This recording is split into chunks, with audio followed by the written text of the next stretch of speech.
वाटलं तर आम्हाला लाडक्या बहिणी योजनेचा लाभ नका देऊ, पण आम्हाला रस्ता करून द्या। येवल्याच्या तळवाडे गवंडगाव येथील महिलांनी आता मुख्यमंत्री एकनाथ शिंदे यांच्याकडे ही मागणी केल्याचं पाहायला मिळत आहे।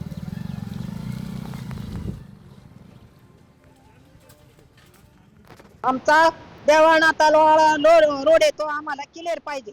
आमची डिलिव्हरीला बाई जर न्यायची असली आम्ही कशी न्यायची? आमचं पेशंट म्हातारा माणूस असल्यावर आम्ही कसं न्यायचं? ते आम्ही आजारी पडल्यावर आम्ही रात्री न्यायचं असलो आम्ही कसं न्यायचं? कसं जायचं आम्ही?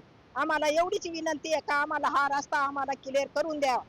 आमचे मुलं बाळ शाळेत जातात, आमचे पेशंट नेता येते नाही। आमची म्हातारी आज 15 दिवसापासून घरात पडेली, आम्हाला गाडी चालवता येत नाही। आम्हाला तेवढा रस्ता झालाच पाहिजे, ची सरकारचं विनंती आहे। बघत नाही, रस्ता जर नाही झाला आम्हाला रस्त्याची आंदोलन करावं लागेल।